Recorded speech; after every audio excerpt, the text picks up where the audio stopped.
Hi guys, it's Coach Joe Micela with Performance One Advanced Sports Training.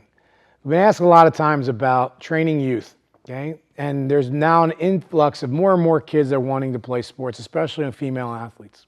With that, now with this influx of athletes wanting to play more and more sports, there's more of a demand on not only playing at higher levels, but also playing more year-round in a particular sport. So there's getting that push from their primary sport coach to now doing more and more and more. And also on top of that now with college recruiting and college scholarships, but even on top of that, even with colleges now giving out what's called NIL money. They can get paid for their name, image, and likeness. So there's demand for kids that get to college, one, to get a scholarship, but also to make money in college is being pushed on these kids at an earlier and earlier rate. But now the dilemma with that is that we're seeing more and more injuries that are popping up with kids, and mainly because of lack of strength and conditioning, lack of strength, lack of flexibility, lack of coordination. They're asked to do high dynamic activities at a very, very young age. And recent statistics are showing that obviously more and more kids are playing, but also more and more parents are concerned about injuries to their son or daughter. And there's a couple key areas that they're looking at. One is concussions. There's more concussions popping up in the contact sports. Parents are now more aware of concussions and the long-term effect of concussions, so they're wanting to address that. Also, with female athletes, now that they're playing more sports, female athletes are also more susceptible to ACL tears of their knee, the major ligament in their knee. With the demand of them playing more sports, but there's also now a concern of that can be an area that has to be addressed, and it may or may not being addressed by their primary sport coach. They want them to play, they're teaching them the skill, maybe they run some laps, they're doing some sprints, but are they doing all the necessary training to develop the muscles in their legs to help them cut down on those injuries to the ACL, whether it's structural, the way the girl is built, whether it's environmental, the surface that they're playing on, whether it's the program in terms of how often they're playing, at how intensity they're playing, how they're being taught how to stop, how they're being taught how to speed up and sprint, how they're being taught how to slide tackle correctly. And obviously soccer is just one example, but we're seeing it other in sports too. And sometimes it's that they're just not strong enough to handle the force necessary to stop and go and repeat that, numerous times throughout a week or numerous times throughout a training cycle. The biggest injuries that we're seeing in youth sports right now that are popping up is obviously ankle sprains, growth plate injuries to young athletes where there's a break involved, break a bone in their leg or break a bone in their arm, collarbone breaks, and then the other one is repetitive overuse injuries that we're seeing primarily in sports of like throwing, for example, like baseball, when kids that are being asked to throw large innings, large volumes of repetitions with that. And some of those things can be prevented or seriously reduced with the addition to a solid and a balanced strength conditioning program that accompanies their sports training. And some people ask me, well, what age should I get them involved in strength training for their sport? Should we wait till they hit puberty? In reality, you could start a lot younger. We have 9 and 10-year-olds that start now. Are we maxing out max weight in a back squat for a 9-year-old? No. We're teaching them calisthenics. We're teaching them body control movements. We can teach them these things by going over some key areas. We're teaching them how to do proper warm-ups. We're teaching them as close to their skill that they're playing on that sports field or the court or on the wrestling mat, exercises and drills that work on those fundamental movements, but in a very controlled manner. We can quantify their sets and reps. Sometimes in practice, are they truly quantifying how many times they ran up and down the field when they're doing certain drills? Maybe, maybe not. How many sprints that they did? Oh, little Johnny pissed somebody off, so they have to run extra sprints. Did they quantify that on that particular day? And did they add that up throughout the week? Probably not. A good strength and conditioning coach is going to have that data, is going to look at that data not only in a given workout for the day, but that for the week or for the training cycle. And then they're going to learn how to build, but they're also going to learn how to reduce that volume to allow that athlete's body to naturally adapt. We can also going to work on things of strength, absolute strength, relative strength, muscular endurance, and conditioning. But again, the take-home message is in a controlled manner. So how to prevent some of these injuries, especially when we said common injuries in the ankle, stability, range of motion, and strength transfer. It's very low volume of blood flow that gets to that ankle. So the ligaments, the tendons, and all the supporting muscles that are above it in your calf, in your knee, but also in the foot itself, we want to address them through different stability training, doing exercises on one leg, doing exercises just on the balls of your feet, doing exercises just on your heels, getting that whole musculature and the mechanical balance of that foot to take over, going through full ranges of motion. And this is critical, especially in sports like football, where I've seen it numerous times that there's football coaches, especially at the collegiate level, not necessarily at the high school level per se, where they wouldn't even let a football player on the field unless both his ankles were taped. And I'm like, whoa, you're literally limiting his range of motion. Well, we want to prevent injuries to their ankle. I know, but by preventing that and you now limiting their range of motion naturally by taping their ankles or wearing ankle braces, you're never allowing that ligament and the tendon and all the muscles around it to fully grasp that stress. And we want to try to do that in our environment as much as possible so that they don't have to rely on that athletic taping, exclusively all the time. There's also a reason why, and there's a direct correlation between, in football in particular, the athletes that are constantly taping their ankles over and over and over again or for long periods of their season, there's a greater increase in Achilles tendon tears in football than any other sport. Okay, and a lot of it now they're linking this back to this excessive need and reliance on taping both their ankles or one of the major ankles, and then having the ankle and the Achilles tendon take on a majority of the extra work. Okay, there's this imbalance. So we want that athlete to understand that. So different exercises we work on, again, can be everything from one-legged drills, from standing on their leg and doing straight leg kicks, to high knees, abduction exercises, just stressing that foot and that ankle to take on more work. We use the example of like it's a baby tree when it's in the ground. Every once in a while, you don't always want to stake it to another tree because what's going to happen? Yes, you're going to build its support, but the roots are not going to really get that strong. And the opposite, we would go up to it and we got to shake it a little bit. Okay, we want to develop that stability in that tree to say, hey, we're going to shake you. This is like a big, strong wind that just came through. Lay down stronger roots now. Okay, and as you get better, you're stronger, and you get a little bit more developed. We don't need these stakes. I use that concept when we're training our athletes with their ankles. One-legged movements, ball to foot movements, outside of the foot movements, heel to movement, inside of the foot movement. Stability drills, like I said, you can use everything from a Bosu ball to a Dynadisc to a wobble board to a foam pad, where that athlete is now performing basic movements where they're just standing on this movement, this apparatus. It creates an unstable environment. They now have to correct and adjust to that. Again, I always tell that you could have a 500, 600 pound back squat, but you got weak ankles and weak feet. Boom, you're going to be out for 3 to 6 weeks because you rolled your ankle. Okay, you sprained your foot. Treat those muscles, treat that area of your body just as important you're treating your quads and your glutes. With ankle strengthening and balancing drills, we want to do some that's on, both one leg and two feet. So sometimes we'll do something that's an unstable surface on a Bosu ball with 1 foot, and sometimes with 2 feet, sometimes one on each foot, okay, or 1 foot on each imbalanced surface to just get their body neurally to make that connection. Physiologically, to get those muscles to fire. It's kind of like, I love paddleboarding. And the first couple of times I went on paddleboarding, the only thing that was fatigue, people were like, oh, your shoulders, you're this, you're that, your back. I'm like, no, my feet. My feet were so activated while I was on the paddleboard because of the constant little contractions. Okay, and it made me realize I need to do this more. Okay, I need to work my feet more to balance out, and then after being on there for 20 minutes, half an hour, I was like, man, I got to sit down. I can't stay on this because my feet are giving out. Okay, and it showed me that endurance factor of that muscle group, that area of my body needed more work. But I know that the better I get at that, that's going to have a huge carryover effect. The same thing with using a Bosu ball or a Dynadisc or a wobble board. Getting that athlete's feet to now getting engaged. So that sometimes takes endurance. Okay, it takes something that's going to be longer than a set of 5. Okay, it may take 30 seconds. It may take up to a minute. It may also be something that has to be done every time they come in the gym. Shoes on, shoes off, to always stress that out. Different strengthening ankle ranges of motion, everything from going up on your toes into like a calf raise position is going to be huge, but also abduction, adduction, inside, outside rotation. Great things that we like to do is sit them on the floor, put a band on their ankle, and then they're going to kick their leg out to the side.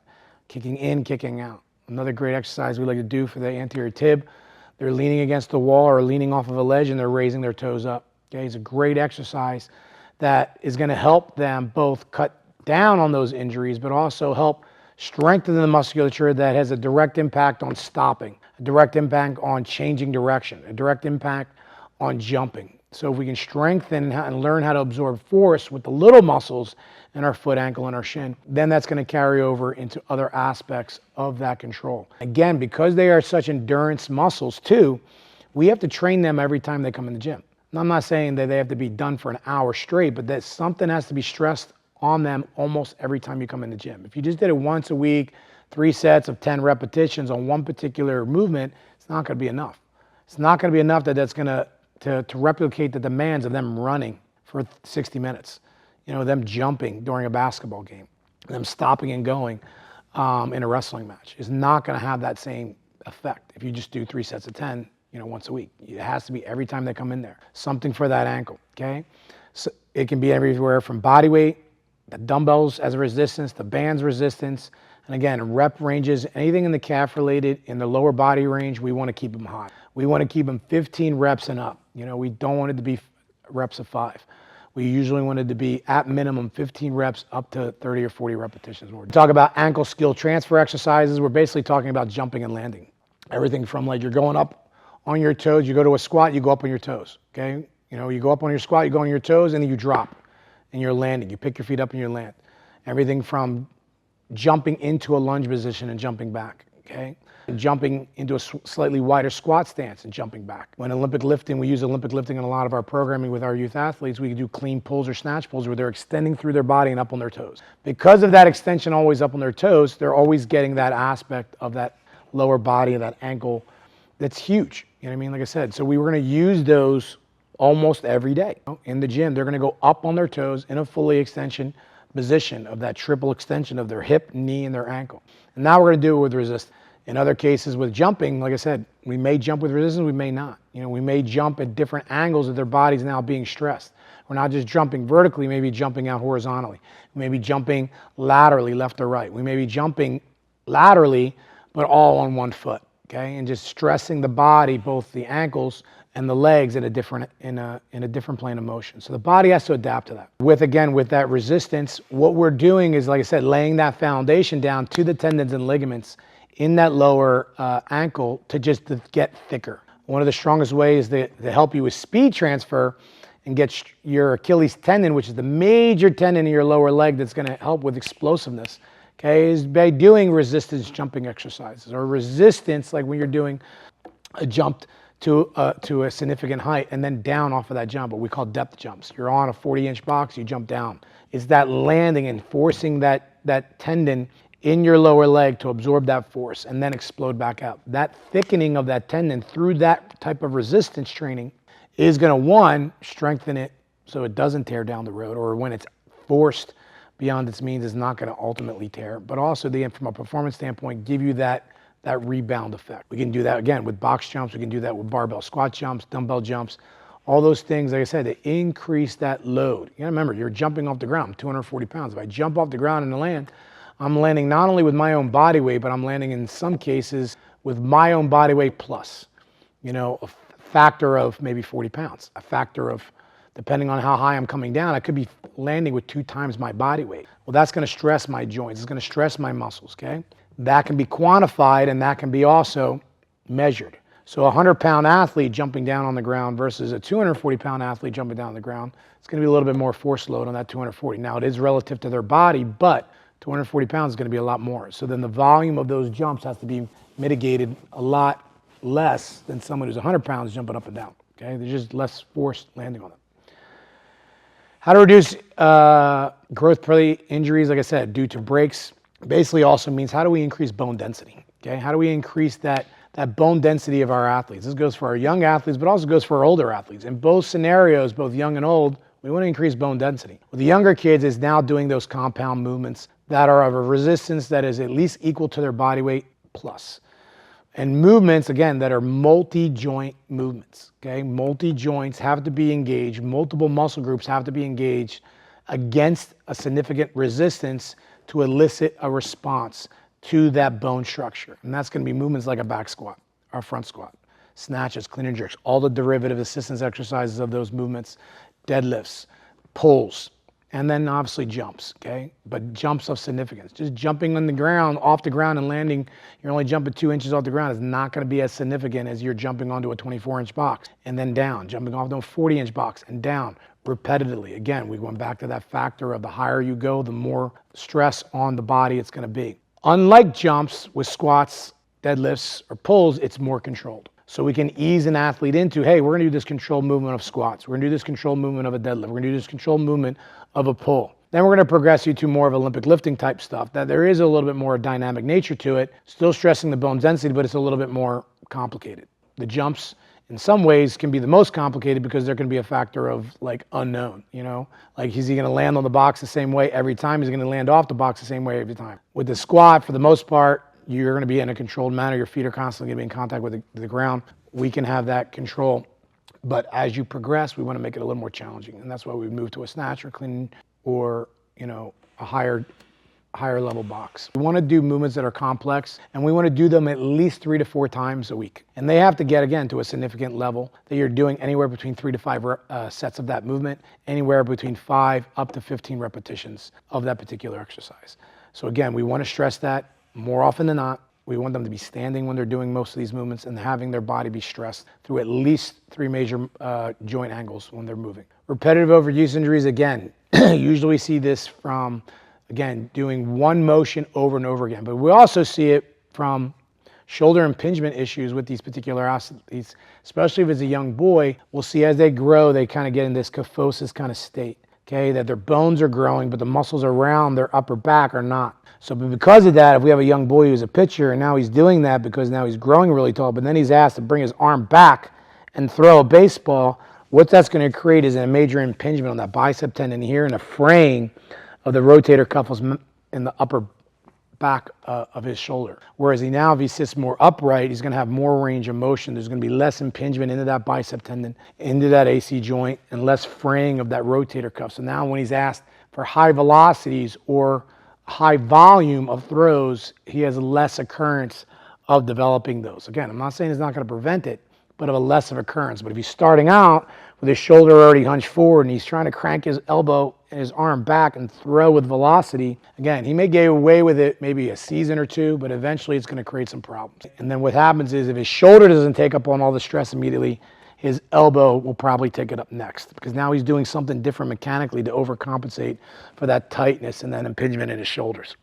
So remedies for that are strength training exercises for that rotator cuff and upper back, flexibility drills for the pecs, for the biceps, so again, it alleviates some of that stress, and then doing some other soft tissue type of work. Strengthening exercises for that upper back to cut down on these shoulder impingement issues that we see with some of these kids. Again, it's going to be retraction exercises, okay, with their arms coming out, scapular retraction exercises, lateral movements that we're doing to bring those muscles and bringing that upper back more straight, okay, getting the muscles in the trap are kind of like a diamond, getting those muscles in their upper back, okay, to set, okay, so their shoulders are not dropping and falling forward. So scapular retractions and protractions are going to be huge with that. They can be done with a cable. They can be done on the ground in a push-up position. They can be done with dumbbells. Lateral pull-downs from different ranges of motion to get their lats, their rhomboids and their lower traps to kind of get engaged, to hold their shoulder blades back and not let everything just fall forward and create that fraying of the rhomboids and in through the rotator cuffs. Exercise like this, we look at anywhere between 2 to 4 sets, anywhere between 10 to 15 repetition ranges. And again, resistance can come in the form of bands, it can come in the form of cords, dumbbells, cables, and even barbells to some degree. It's the one area, like I said, that we stress all the time. From day one, an athlete comes in the gym, they're always going to do some type of retraction, external rotation movement to kind of build it up. And they're going to work on some flexibility of those anterior rotator muscles. And flexibility is huge. Sometimes we get a lot of high school boys or even college football players that just want to bench all the time. So they start overdeveloping the pecs, overdeveloping the anterior delts, and what happens is they just get stiff. They're not addressing their upper back as much. So now there's this constant battle between overdevelopment of their pecs and underdevelopment of their upper back. And now they get this flexibility issue. Sometimes too, they just get these adhesions into that pec. So we have to constantly stretch out their pec, their anterior delt to alleviate both that bicep tendon getting impinged. But also, again, we want to strengthen that upper back. So we want to have that flexibility between their lats that can also, if their lats get too tight from doing too many lat pull downs or rows or pull-ups, then again, that same tightness can then start pulling their shoulder blades forward, okay? And not letting the shoulder capsule to sit over top of the joint is now pushed out in front. Okay, very rarely we see it constantly retracted back from overdeveloped lats. it'll be the opposite. It'll be constantly push forward. So they're holding a bar in a clean position or in a press position. They're like, man, this really killed my shoulder. I'm getting like all these pains. It's not because the movement is bad for it. Is that they're not flexible and they're putting the movement mechanically in the wrong place because everything else is tight. So a lot of times when we have athletes that come in and doing those exercises from other sports, we're going to spend a lot of time working on that flexibility of their lats, of their pecs and the anterior delts. Wrists, elbows, shoulders, all that can be addressed, and it has to be something that's done on the daily, okay? The more they do it, the better they're going to feel, the more they're going to get into the proper positions, and that's going to be huge. Soft tissue or myofascial release type things, everything from foam rollers to tennis balls to lacrosse balls, those can be done a lot, you know, to a more harder implement. Now there's everything from weighted rollers that you can put on your body to get that tissue to kind of chill out a little bit, you know, whether it is, you know, manual manipulation all known by their athlete, flossing by wrapping the tendon and the muscle around, to just loosening up that tissue. And sometimes it just needs that little bit of like a massage of that tissue to kind of flow through some of those adhesions that those athletes are developing. And that can help cut down on itself just on a lot of the repetitive. We like to use a combination with strength training, a combination with flexibility work, strength training those opposing muscle groups. So again, if you're having this, you know, this issue of your pecs being too tight and you're only addressing it with massage of your pecs, when in reality, you need to strengthen more of your upper back, like go hand in hand. So that's why he said you just can't do one usually, and that's going to be the fix-all. It's usually going to be 2 out of 3 of those things where it's going to be, hey, you have to get stronger in your upper back, still do flexibility and massage work of your pecs, but you still have to get your upper back stronger, and vice versa. Your upper back's really strong, but you're lacking in the development of your chest and your anterior delts. We have to get that stronger. So your internal rotators are not strong enough. Okay, and now you're constantly getting this winging that's pulling you back, and now putting your shoulder at another. But hope these little basic tools help. If you have any other questions, please reach out to us. We'd love to hear from you. Thanks again.